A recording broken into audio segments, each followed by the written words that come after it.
Welcome to the Higginbotham and Hillwood hosted CityCURRENT Signature Speaker Series event. CityCURRENT is powered by Higginbotham and more than 100 companies that have joined forces and funds to power the good. CityCURRENT connects businesses with community to create purpose-driven relationships and power the good by hosting more than 300 events each year, along with an array of philanthropic initiatives and positive media to enrich, engage, and impact our community. This is your invitation to become the electric current, powering the good in our city, the CityCURRENT. Now please welcome CityCURRENT CEO, Jeremy Park. Good morning, everyone. If you're ready to be inspired, to learn, and to power the good, as we like to say, let's hear a round of applause because Richard and Don, they need to hear your love. So I want to feel the energy in the room, right? Yeah, there we go. So welcome to our second annual Higginbotham and Hillwood hosted CityCURRENT Signature Speaker Series. You are in for an amazing experience with Richard Casper, who you'll have the honor of hearing all about his story and what he's doing to help veterans. More than 1,200 served last year, so you are in for an amazing morning. A couple of housekeeping items. One, take your cell phones out because we want you to turn them to silent. But we want you to keep them out because we want you to take lots of pictures and share all the quotes and amazing moments that inspire you so we can share those on social media. And when you do, use the hashtag CityCURRENT or Power the Good, which you'll hear that phrase a lot. But that way we can share those moments and then reshare them as well. So thank you, everyone, for joining us. Really cool that we have hundreds and hundreds online joining us as well. This is a hybrid event, one of the funs of, the technology allowing us to reach teammates and partners and friends all around the world. So really cool to be able to share what we're doing here in Fort Worth around the world with everyone tuning in. So thank you, everyone, for tuning in. All right, so to kick us off, we have something very, very special for you. And so we have Don Graves, who's going to sing the national anthem.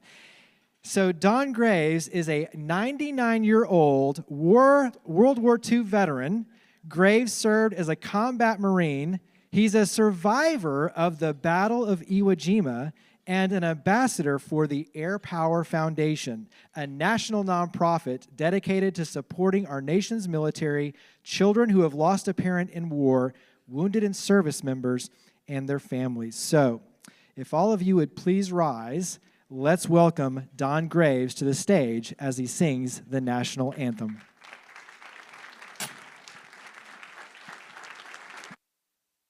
Oh, say, can you see by the dawn's early light what so proudly we hailed at the twilight's last gleaming, whose bright stars and bright stripes through the perilous fight o'er the ramparts we watched were so gallantly streaming, and the rocket's red glare, the bombs bursting in air, gave proof through the night that our flag was still there. Oh, say does that star-spangled banner yet wave o'er the land of the free and the home of the brave? Give it up for Don Graves! All right, so hold on. We have a special treat. Hold on. We have one more special moment for you. Little surprise. I'm going to invite Priscilla Miller up here, and so we have a special treat, and I want to make sure I read what's on the certificate here. It says, on behalf of your esteemed service work with the Air Power Foundation and the Fort Worth community, thank you for the incredible legacy of service you have provided to veteran families and for your acts of bravery in serving our country. Higginbotham is making a grant of $1,500 through the Higginbotham Community Fund to the Air Power Foundation in honor of Don Graves.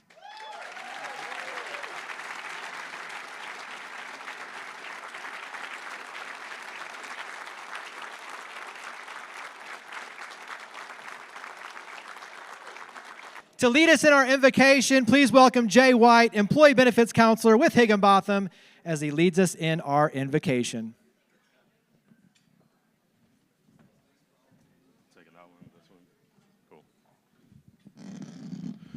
Let us bow our heads. Dear Lord, we come to you humbly today just to thank you for the breath in our lungs. Lord God, we ask that you would bless this time with one another. Lord, that it would just be a time of glorification of all that you cover. Lord, bless those that have served and continue to serve our nation's military. Bless those that serve in the capacity locally in law enforcement, as first responders, firefighters, and so on. God, we ask that you bless the food and the hands that prepared it.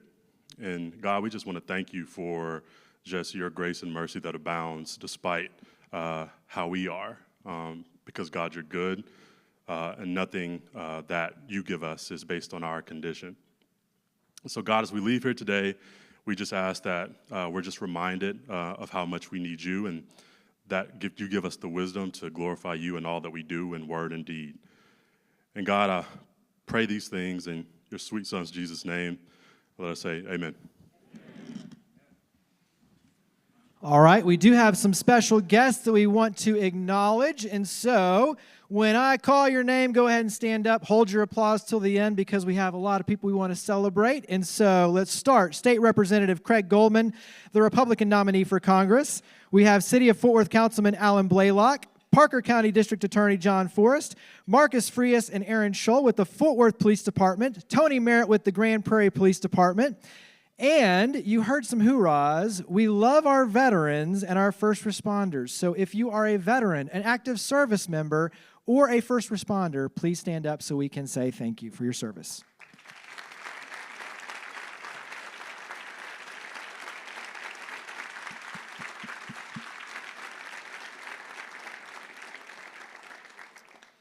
So, as I mentioned, this is our second annual Higginbotham and Hillwood hosted City Current Signature Speaker Series. And so you'll have a chance to learn more about those two amazing companies here in just a moment. But want to give you a little snapshot on City Current because we're so excited to be working in Texas, working here in Fort Worth.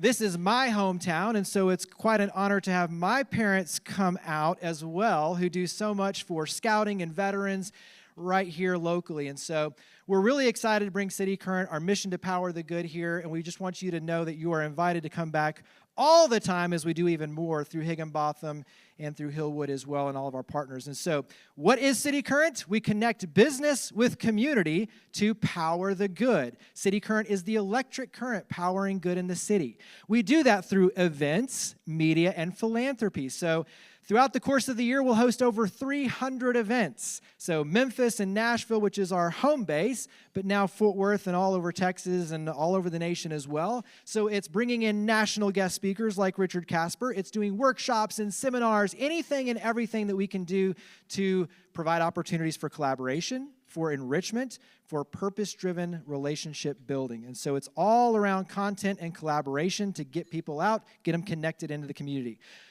Positive media, we produce 5 TV shows, 2 radio shows. We have books and podcasts. It's all around sharing the good news, the lessons learned, and how to be intentional with your efforts to get more involved in the community. And so lots of positive media. And then the last piece, which you will see play out today, is philanthropy.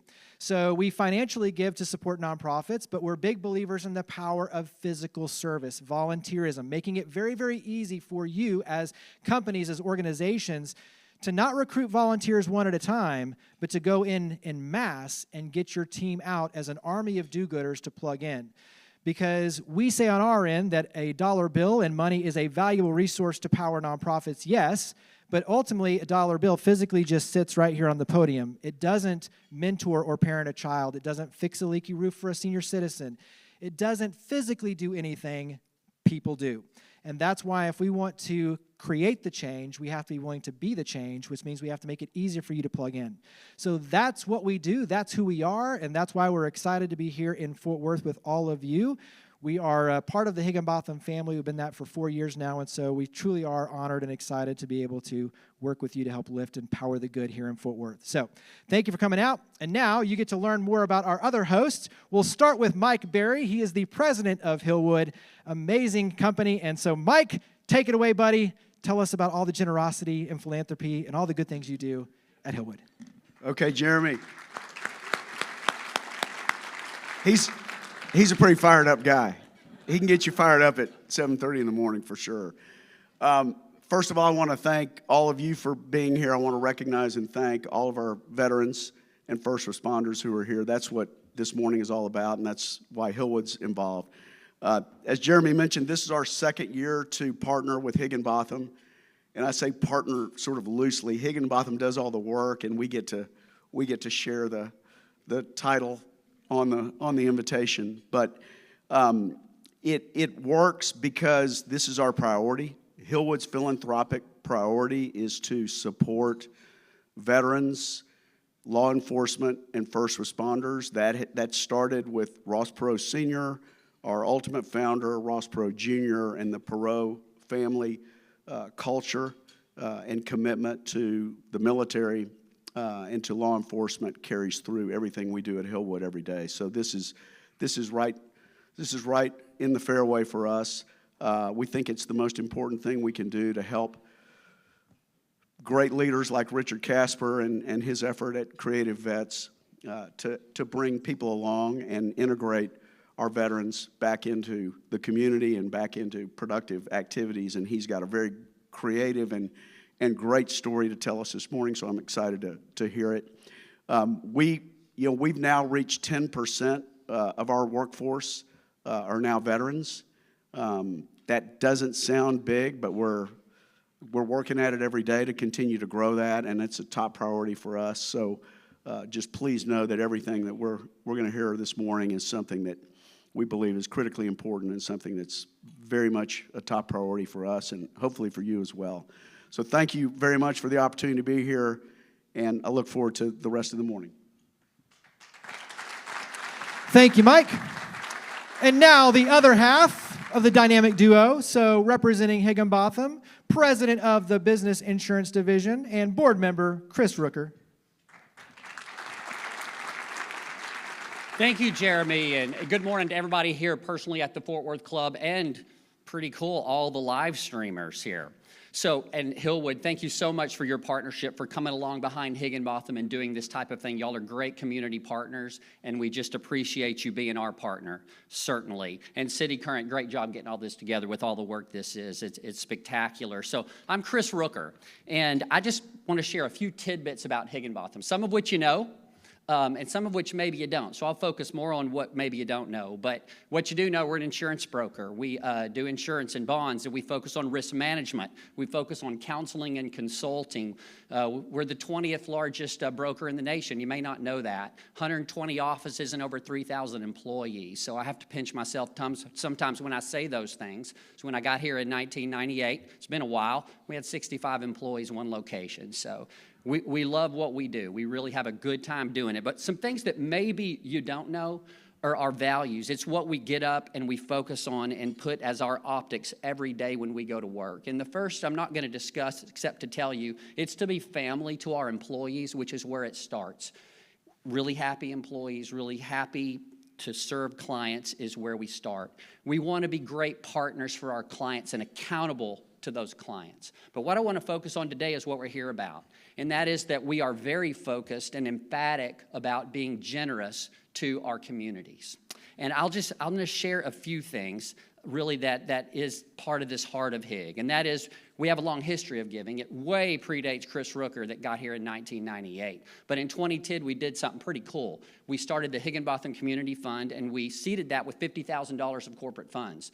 But where it really gets fun is the employees, through the old-fashioned check writing, if you know what that is, young people, and through payroll deduction and through other means, we have raised from our employees $11.5 million, which the vast majority of that has gone right back into the communities we serve. And I would tell you this year, we also have a great organization in Africa that we actually have funded in a pretty significant way. So we're just excited about that. We've set a pretty good foundation of giving at Higginbotham that we think can move the needle and have an impact in the communities that we serve for years to come. Since I'm doing good on my time, which is rare, Jeremy, I want one more minute, and I want to just share something with you that's important to me, and it's quite personal, actually. And it's a thought that's really been with me for the vast majority of my adult life. And it's a thought that, admittedly, sometimes comes with some regret, but it always comes with what I'll just call incredible, amazing gratitude that I feel. And, you know, I haven't served in the military. I'm wondering why I'm sitting at this table, right? I haven't served in the military, not the National Guard. I'm not a policeman. I'm not a firefighter. I'm not one of those responders.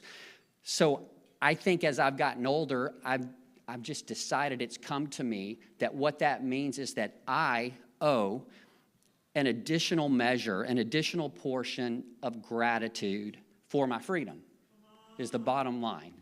And I would just tell you, I am not going to at all pretend to understand what it means to go to war, to get blown up, to march into the battle. I'm not. And but what I do know, because I've seen it, is that it can take a massive toll on individuals and on families.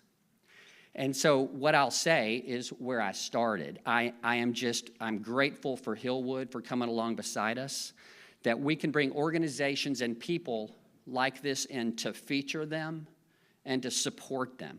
These individuals and organizations that are doing so much for veterans and their families.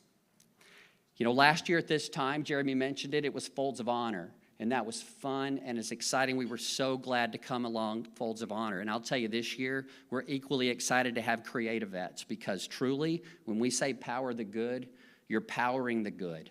And there's a lot of good. So thank you for indulging me. And let's continue on. Jeremy, I'll turn it back to you.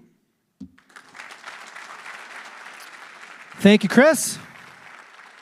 And that's a perfect segue to Richard Casper. So we've had Richard speak in Memphis and Nashville. We do a lot to support CreatiVets. We become good friends with Richard. And when we said, how do we raise the bar, up the ante? How do we take last year's experience and, you know, make it special for this year? We're like, we have just the guy for you. So near and dear to my heart, because my brother is a Marine, and so he is a U.S. Marine. He's a Purple Heart recipient. You can read all about him, but you're about to see his story unfold. It is powerful. It's moving. What he's doing with the darkness he went through to be a light for so many others, for thousands and thousands of veterans, and the ripple effect of what it means for their families, as Chris alluded to, is truly transformational and life-changing. So he has someone a little bit more prominent that you'll recognize that can introduce him. So let's watch this video, and please give a warm welcome to Richard Casper. Apparently, a plane has just crashed into the World Trade Center here in Paris. Oh my God, another plane has just hit. I was just like, I want to be the first person fighting in this war.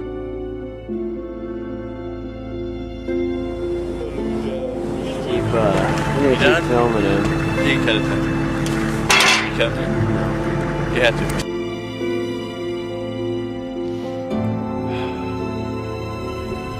Why me? Why did I get to continue on in life? He's changed a lot. You can tell something's missing. After his tour at Camp David, Richard Casper volunteered to go to Iraq. I needed a voice. Then I needed a purpose for that voice. He'd suffered 4 IED injuries and came back with traumatic brain injury. Richard, how are you, big guy? Doing pretty good. Thank you. That's why I like it.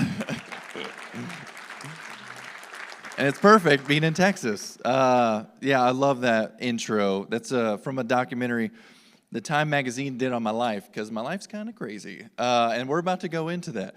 A little housekeeping. I do have a brain injury, and I sent this deck to Jeremy a while ago. So what's cool is I tell my story through photos because I can't memorize anything. So I use photos to do all my keynotes. So sometimes there's a photo I forget about, and I just go with it. So if you see me pause for a minute, it's like, oh yeah, I'm going to talk about this. But we're going to start from the beginning. So I'm from a town of 1,100 people, Washburn, Illinois. No woos, so I'm guessing nobody's from there. There's 22 kids in my graduating class. This photo right here that you see up on the screen is it's 2001, 9/11 is right before this. And I put this picture up there just because to show you the person I was. I still get emotional about it before war. And so, but it was this moment in time that I decided to go to the Marine Corps. So before this, my dad's one of 11, all served in the military, nobody in the Marine Corps. So I had this sense of urge to go fight for my country anyways. But when 9/11 happened, that's when I truly decided the Marine Corps. I said, I want to be the first person overseas fighting for my country. So junior year went by, senior year went by. 2 weeks after graduation, I was in boot camp. So I'm at MCRD San Diego, starting to do boot camp like normal Marines do. Within 2 weeks, they come out and they say, hey, we have some special testers here. And I was on that list. And if you know anything about the Marine Corps, you don't want to show up on a list. And I was like, what is this? Special testers. And this is completely true. In high school, I didn't care about college. I didn't want to go to college. I'm the youngest of four. All of my siblings went to prison and jail. Nobody went to finish high school. My dad didn't even finish high school. I had to get his GED. So it wasn't in my cards. I said Marine Corps for life. And so on the state standardized testing, I was just like, C, so straight down the middle. It was like, how fast can I get this done? So when they came out and said I was a special tester, I thought they thought I was special. Like, I scored so low, they're going to give me a helmet and some crayons and say, go off in the corner over here.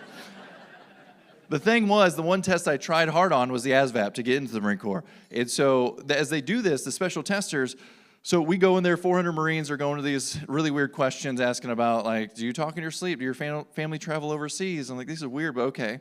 And then I'd go off to normal boot camp training again, come back a week later, less and less Marines each time. We get down to like 20 Marines after 2 months in boot camp.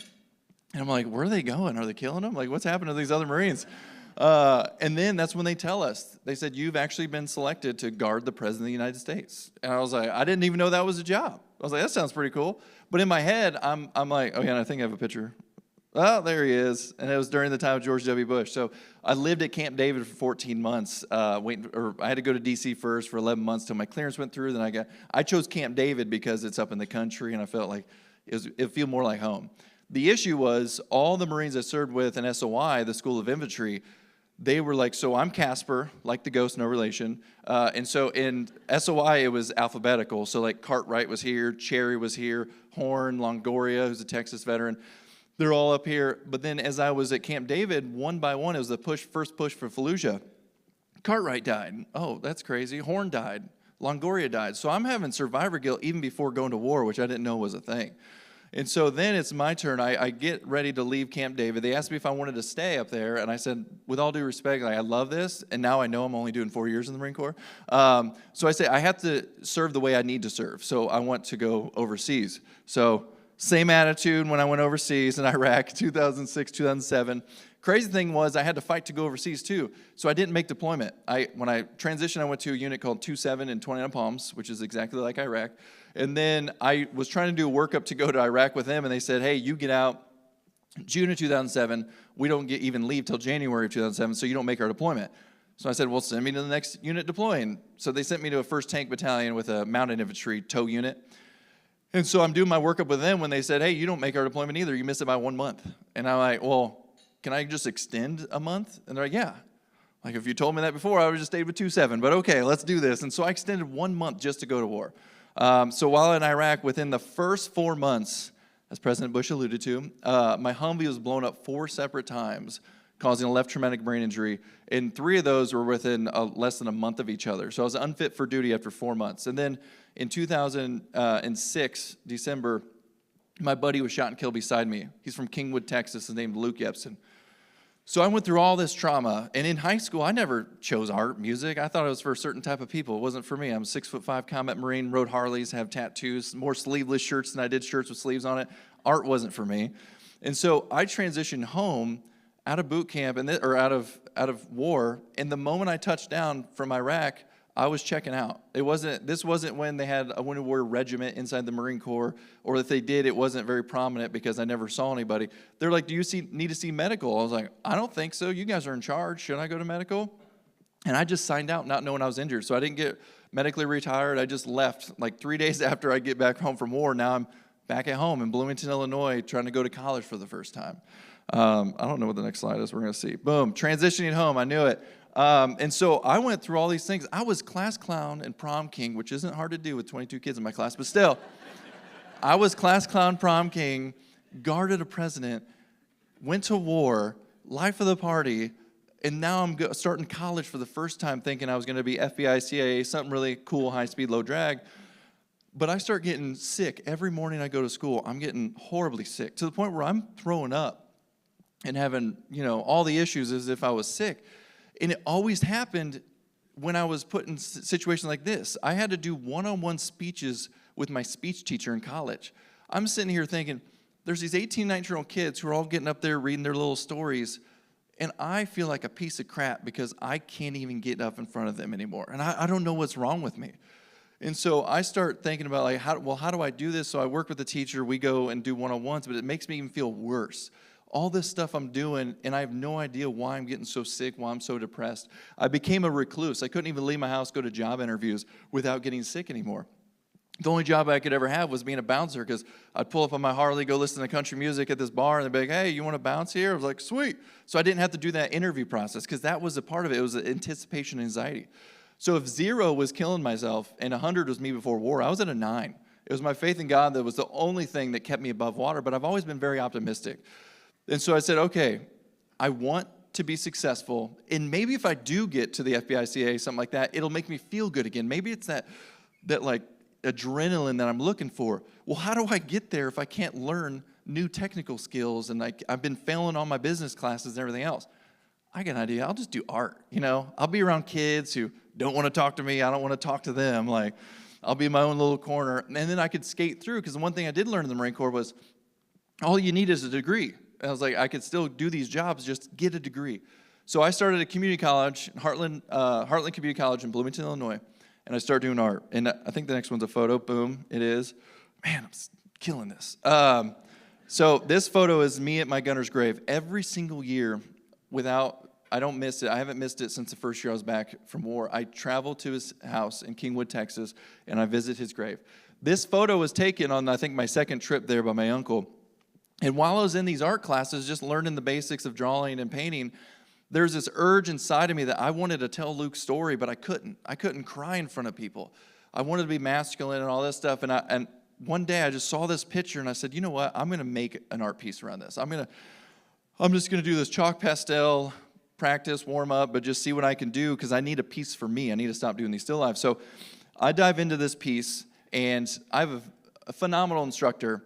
As I'm doing this basic drawing class, I'm coloring the skin tones, my cami shorts, the headstone, the roses. They're all the colors that are in this image. But I get to the background, which is completely blank. And my teacher comes up behind me. He's like, hey, Richard, based off this photo, I see that you're probably going to do the background green, like the way this grass is.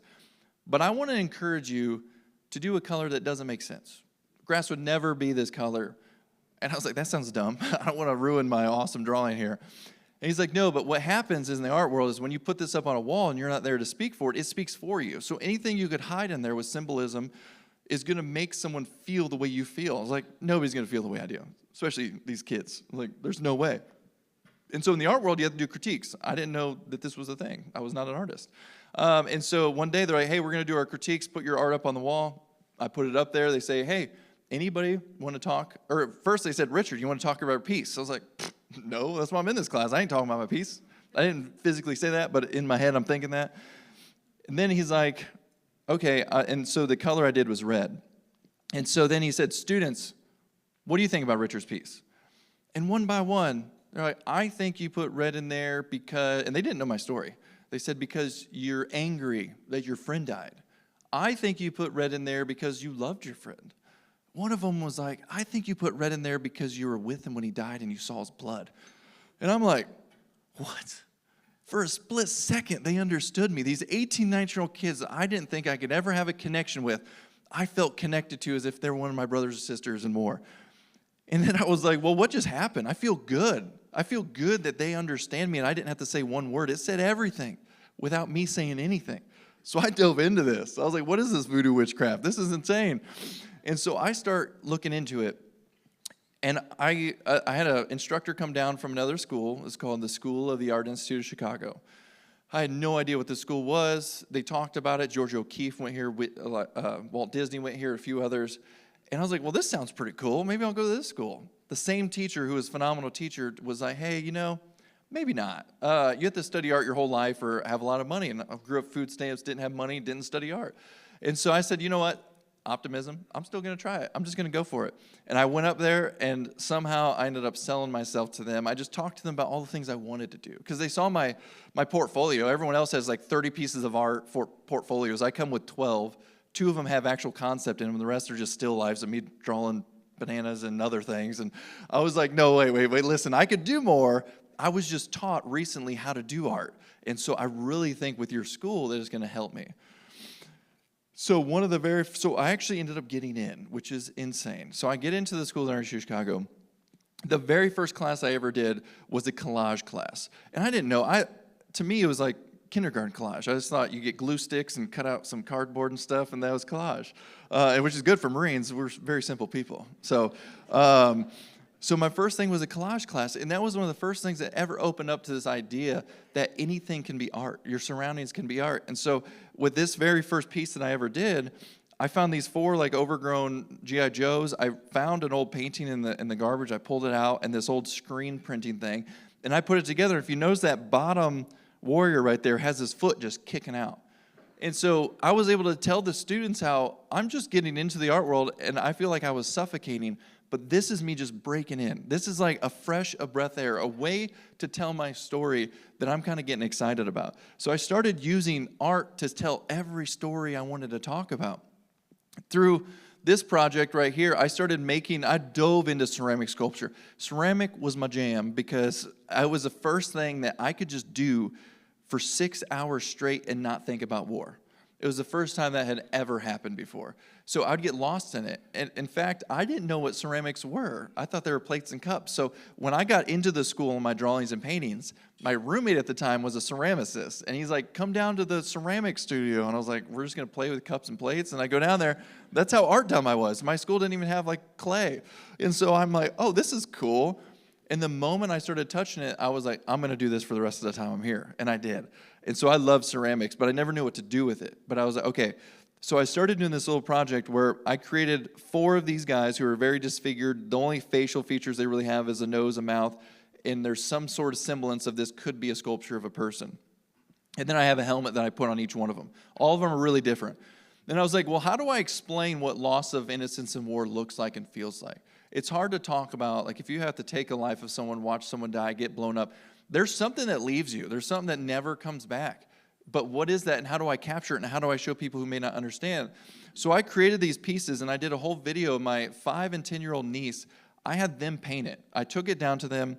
They painted these, and it was beautiful to see the kids react to it because they weren't reacting to it as a disfigured soldier who came from war. They were like, I'm going to put peace signs on his helmet. And they were referring to it as a person when I told them to paint my sculpture. And I recorded the whole thing and showed it to the class because I said, this is what I lost. The whole idea that I could bring them a sculpture and they see it as a person that should have peace signs and all this other stuff, and they're happy. They weren't looking at him as a disfigured combat Marine with PTSD or TBI. And so then sometimes also I would do very more fun work. And so every piece of art had a story to it.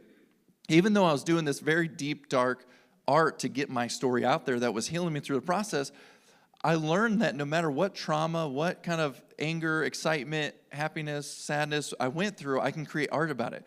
So this piece is hilarious because I was working at a bar, the only job I can get again, and I had this guy come up the step, and he wanted to go to VIP, and that night it was like Blake Shelton or something was playing at this country bar, And he said, I deserve to be up there in VIP. I was like, how do you deserve to be up here? He's like, I was fought in the war and blah, blah. I was like, so did I. I don't deserve to be up here. Only his friends deserve to be up here. And it just made me so mad how a lot of veterans would use their veteran status to get free things or say they deserve stuff. I didn't go in there for the free food at Applebee's on Veterans Day. Like, that's not why I served. I didn't serve because I felt like I deserved anything.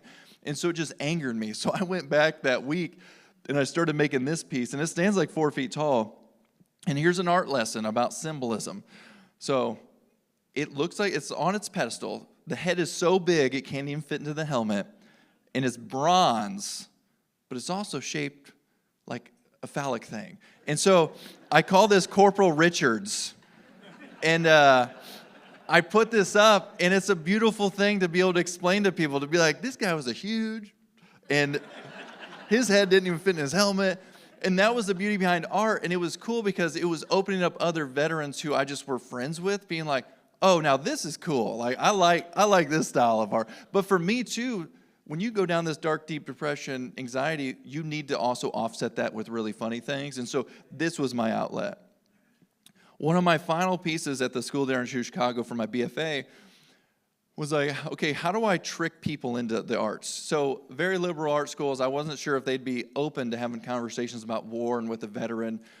And so there was it's a South Korean artist named Do Hosa who does a lot of different things where he tricks you into it. There's an image, if you look it up online, that looks like a floor, but when you zoom in, it's a bunch of little soldiers holding up the floor. And I always thought that was beautiful because he made you have a conversation with them. So my idea was I hand-coiled this oil drum, hand-coiled it all the way up, so it's like this big, and I make these helmets.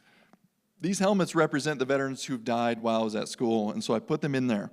So typically you won't see the top of the helmets, and then I have people come up to there, and on my BFA piece, I actually had helmets on the ground too, underground, so when they walked on them, it looked like cobblestone. And so they'd walk up to my piece, look down, see that they're helmets, and physically jump off. And I was like, boom. I was like, you are being supported by the veterans and military that fell before you, no matter if you like it or not, just so you can be here at this school. And so all of a sudden, now they have to have an honest conversation with me about my artwork. So the process of doing all of this was helping me get the confidence back and talk again. And it was all art education that was helping and saving my life. This last piece, I call it Justified, and it was one of those things where I teach veterans how to like tap into their subconscious. Everything we do with anxiety, depression, it all comes from something. It's usually your subconscious. It's you have big brain and little brain. Your big brain is what has all these conversations, and the little brain is when you go into fight or flight, where emotion really doesn't exist. And so, but they're always having conversations with each other. That's why if you go to war and you have to take the life of someone, and then you come back and you remember feeling okay with that, you think you're a monster, and your big brain's like, why'd you take the life? Why don't you care about that? But what we don't know, what we didn't know at the time, and what we do now is that that's how your brain protects you, because no emotion lives in that state, so you can go into survival mode. So the more we know about our brain, the better we're off being and treating ourselves. But it also works when you just feel anxiety on a random day where you're like, why do I feel anxiety today? So every time I drove to the school, I would get sick. Little did I even recall was the back of my brain, because I was blown up 4 times right before that, when I was driving to school, I was picking up trash on the side of the road as bombs. That's what my subconscious was telling me. It was like bomb, bomb, bomb. The forefront of my brain was just like, I'm going to school, do. So I didn't know why I was being anxious, but becoming an artist, going to transition in my warrior brain to my artist brain was what was ultimately saving my life, because I was tapping into why I was hurting the way I was. Throughout this same process, I was like, well, my art's I'm not doing a lot of art about Luke, though. How do I share with everybody that Luke lived? And so I started being like, can I write a song? Can I give you a song and then walk away? Now, you know Luke lived, and I don't have to cry in front of you, which is cool. And so I started going to these creative writing classes, meeting songwriters, writing my own parodies of songs. One of them may be online, maybe 2 of them. But I did Kenny Chesney's Come Over. I did a Comb Over video. Come over, come over. But I did this because I was learning the structure of it. I still couldn't do a lot of stuff out in public, so I couldn't go to songwriting workshops or anything. It was just me trying to learn on my own how to tell those stories. And luckily, I ended up meeting a professional songwriter. While I was in Chicago, working at Joe's Bar, some writers came up, and I went to each one of them. There's 4 writers in the round. After they were done singing, I went up to each one and said, hey, have you ever written with a veteran or for a veteran before? First guy says no. Second guy says no. Get to the third writer. His name's Mark Irwin. He wrote Alan Jackson's first #1 hit. He's written like Redneck Crazy, Sangria, just tons of Highway Don't Care with Tim McGraw, Taylor Swift, tons of songs. And I just go up to him and say the same thing. Have you ever written with a veteran or for a veteran before? And he said, yeah, actually, me and Billy Ray Cyrus wrote a song called Runway Lights about a staff sergeant in the Army coming home from war. I was like, perfect, you're my guy. And I just unload on him that, hey, I've been trying to write a song for over a year about my gunner who died and my experience in war. If I come to you in Nashville, will you help me tell that story? Because I just can't get it to the pedestal that Luke needs to be on and what my story should be. And he said, yes, to me, a nobody. And I didn't know the songwriting community, but that's a really, really big deal for a writer like that. There's some #1 writers who can't even get into a room with Mark Irwin. But again, I didn't know that. I'm just like, sweet, I'm going to go write with him. And I go down and we write our song. I think this is the next one. You don't have to read through all of this, but the song I wrote was called One Night in Iraq. And it was just basically a lot of the stuff all the different things that happened to me on the different nights. But what was crazy is this song I was trying to write for a whole year, he did in an hour and a half, and we started on another song. I was like, this is incredible. Like, you were able to take all these words I didn't know how to put into place and turn them into a song that quickly.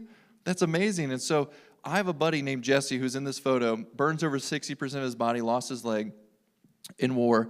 And I said, Jesse, I just did the craziest thing. I know you hate telling your story, but if I could find a songwriter in Nashville, will you come down and write with him? He's like, yeah, I'll do that. And I was blown away because he hates telling his story, but his love of music was so great that he decided, like, oh, I could do that. So I brought Jesse down to write his song, and that was the start of CreatiVets. Because within 3 hours, he already said that was more than the 6 years I spent at the VA hospital. He was texting his song to his sister and his family the moment he got done with it. And these are people he's never told his story to. So that's where CreatiVets started. And I want to play this little video for you. Oh, wait, there's some of the veterans that we're going through.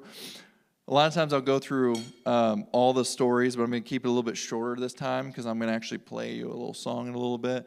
But each one of these veterans have unique stories. The Vietnam veteran on my far left, Chuck, hasn't sought programming in 40 years. But what we do is we're flying veterans to Nashville, Tennessee to write backstage at the Grand Ole Opry where nobody else gets to write. But they have to tell their story. And they all have peers. So we have Vietnam veteran, call this Vietnam veteran, tell him that he went through the program, what he went through, and he travels out there with them, and they write with 2 pro writers and artists. We've had Justin Moore, Granger Smith, Randy Rogers, Jimmy Allen, Craig Morgan, Craig Campbell all sit down with veterans and tell their stories. But our bread and butter is the songwriters. But what was beautiful was when Chuck wrote his song, he went home and played it for his wife, and his daughter, who connected us, said that was the best conversation they had in 40 years. Because he used that song as his translation of his feelings because he didn't know how to say that. Jerry Magitic, right in the middle, burns over like 100% of his body. What was really funny about this was his wife was like, we got a problem. This is right after the write, and I'm freaking out. I'm like sweating. I'm like, whoa, what just happened? She's like, before your writing session, I couldn't get Jerry to talk. Now I can't get him to shut up. I was like, yes, it's a good problem. And then Eva, this is why it's so important of what we do. When she called, or when I called her about the program, accepting her to the program, we wrote a beautiful song called Picture in the Frame about her spending 20 years in the military and her pulling away from her mom because she didn't understand her after all multiple deployments and PTSD. And the whole song idea was around, I'll never be the same as that picture in the frame, but I'll be better. 3 months later, she sends us a message on Facebook. She lost my number. She said, hey, Richard, just so you know, that program wasn't life-changing. It was life-saving. The day you called me, I was writing my suicide letter. And I was just like, what if we missed today? Like, what would have happened then? And so she was able to come out, tell her story, and then send it to her mom and create that relationship again and just go off in the world not living with that burden anymore. And so, wait, I'm going to skip past this one. Do you have the other video? Oh, okay.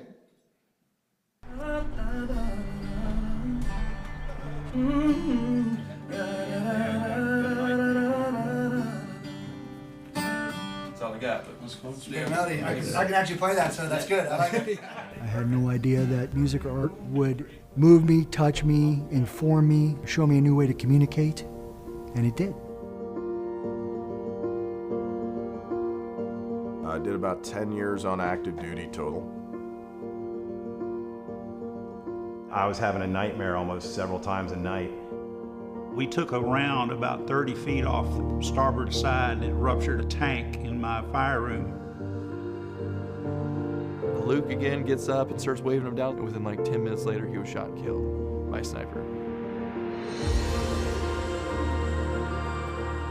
When you can tap into the creative side of someone's brain, it's probably as healthy a thing as you can do. Prior to coming to the CreatiVets program, I was hospitalized for a suicide attempt. I am not artistic by any means. It brought out something in me I didn't know I had.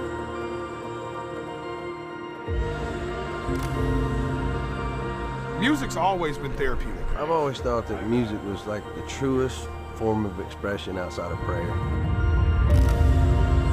Painting is where I find my voice. Making a process to where those feelings are represented with what you make and what you sculpt or what you paint. It's almost like it gave me bookends on my story. I have that nightmare now probably about 2 or 3 times a month instead of 2 or 3 times a night. The biggest thing with writing songs is you want to try to write something that someone else can say, me too. Yes. I also experienced that. The whole theme of it all, like, learn from your mistakes. 20 years of feeling their eyes. CreatiVets has changed my life completely. It shaped it with music, and it saved it with art. My dream is I didn't get him out alive. I lost him. And that has haunted me for 51 years. Learn to forgive cause you won't forget. And remember to always make your peace. And the reality is I did get him out. And this program has helped me realize that.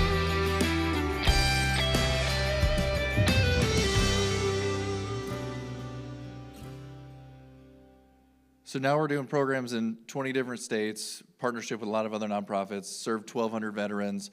Our main programs are we'll fly in veterans, paying for their tuition, housing, food for all 3 weeks at the School of the Art Institute of Chicago, Glassell School of Art in Houston, Belmont University in Nashville, and we've done it at USC and VCU. And it's for veterans who've never done art before. If they're an artist veteran, we actually send them to our songwriting program. If they're a songwriter veteran, we send them to our art program, because I'm not gonna try to reteach them a skill that's not working. A hammer doesn't work on every problem you have in a house, so why is songwriting gonna help every veteran? It's not. So I try to not waste donors' dollars on teaching them the same skill set they have, so we send them to the different programs. But we have programs with, we do astrophotography for Native American veterans because we're one of the highest rates of suicide. So we keep expanding our programs to help those who need it the most. These are just a few little art pieces. Well, that was an art piece by a veteran who never did art before, who his trigger was a pomegranate. Every time he saw a pomegranate, can I go back? Yeah. Every time he saw a pomegranate, he would freak out. Because the VA treats us all mainly the same. If we have watched our friend die, it's like, here's the treatment for it. They never once asked him what his trigger was, like what brought him into that state of depression. And it was a pomegranate, which is crazy to think about. But his friend was shot in a cornfield and he died in a pomegranate field. He's like, I never done art before. How am I supposed to do this as an art piece? And I said, well, you can use a pomegranate to represent death, and you could take the 30 minutes it took for the chopper to get off the ground. You can create this art piece in 30 minutes. Because sometimes it's more important, the process is more important than the actual art piece that you show. So for 30 minutes, he wrote, I love my life, which was his friend's dying words. He said, I love my life, I don't want to die. 30 minutes, he wrote it out. What was absolutely crazy about this was in the beginning of our conversations in the first 3 weeks when he said, I can't even go look at a pomegranate, by the end of the 3-week program, he's like, Richard, I can't find a pomegranate anywhere. I went to Target, I went to Jewel, and I'm sitting here thinking, we completely just restructured the way he thinks about pomegranates because now it's a part of his art piece. And so completely saving that trigger so now he can go on and live his life. So we do programs all over the country. The Nashville Songwriting Program is the most sought after, and we have over 10,000 or 2,000 veterans on our waiting list for all of our programs. But we're flying them to Nashville, and now a partnership with Warner LA out there to write for 4 days, record their music, give them the guitar we wrote the song with, and teach them that songwriting is an option to heal. We have our Country Music Hall of Fame Words and Music program where they learn why they wrote the song the way they did, because the education is the most important part of this whole process. We've done sync cams, travel songwriting. If a veteran is on hospice, we actually go to their house with hit writers and write their final story with them and for them. And then all of our other programs that we do. By the end of 2024, served over 3,000 veterans now, all 50 states represented, flying them in from around the country. And then this is the whole how can you help, but streaming our music is one way. If you look up CreatiVets on Spotify, Amazon Music, Apple, wherever you listen, we're an artist. CreatiVets featuring Justin Moore, CreatiVets featuring Aaron Lewis Finskill, CreatiVets featuring Craig Campbell, Craig Morgan. And now we have over 28,000 monthly listeners of our music, and we have 14 million streams of all our music. Veteran created music for veterans by veterans. And so we saw so much healing in that process that now we're building a CreatiVets RX, a prescription music platform that we're hoping to roll out to VAs around the country, to where if a veteran doesn't want to open up, they could type in faith-based, Marine, suicidal ideations, TBI, and it'll populate a song written by their exact mirror, and they're able to play it for them so they can open up for the first time. So we're trying to really push the envelope on how we serve veterans. Lastly, I went from one-on-one speeches with my speech teacher to speaking at the Forum on Leadership at the Bush Institute, and then being on the CMA Awards and so many other things. So a big part of this process, I'm going to end with a song that I helped write with a veteran. This is where the tears come because I'm a horrible singer. No, it's a powerful song. I just get by on the singing. I don't do it for a living. But it's important for me to show you how far I've come. And it wasn't art therapy, music therapy. It was art education, music education. It's all therapeutic, but it was the way that I learned it in the process which got me back to normal. So I'm going to set up real quick for my song. So I hope you don't mind. Let me transition over here.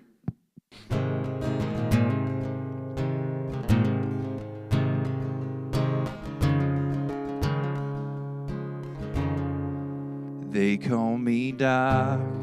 I ain't got no degree. When it hits the fan, they're calling for me. From bluegrass, Kentucky, red blood on my hands. Nobody calls me hero except for my friends. I woke up from dreams to find out they were real. I can tell you how it went, but I can't tell you how it feels. Yeah, I've seen it all, watched heroes who fall, pick them up till they stand tall. I've been in the fields, worked down to the bone, make sure all my buddies get back home. I've shared smiles, I've shed the tears, swore they'd make it out of here. When they scream, please make it stop. They call me Doc, they all know my name, stitched on this chest, and it hangs from these chains. Can't read it in the paper, see it on the TV. I don't need no fame, it's fine by me. Yeah, when they're broken, bruised, I know just what I do. My job always starts when their job is through. Yeah, I've seen it all, watched heroes who fall, pick them up till they stand tall. I've been in the field, worked down to the bone, make sure all my buddies get back home. I've shared smiles, I've shed the tears, swore they'd make it out of here. When they scream, please make it stop. They call me Doc. They call me Doc.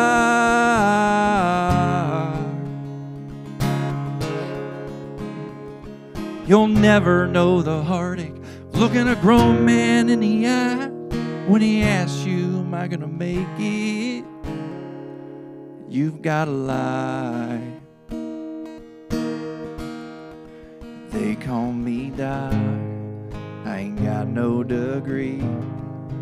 It hits the fan, they're calling for me. From bluegrass, Kentucky, red blood on my hands. Nobody calls me hero except for my friends. They call me Doc. Thank you all so much. Ladies and gentlemen, Richard Casper.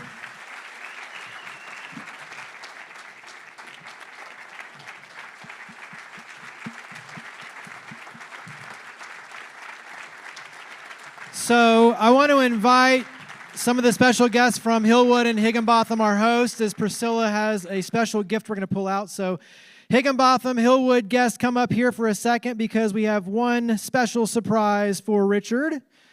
So Higginbotham, yeah, we like big checks, right? Right? Come on up. So Higginbotham, Hillwood, on behalf of our hosts, we have a contribution of $10,000 to CreatiVets.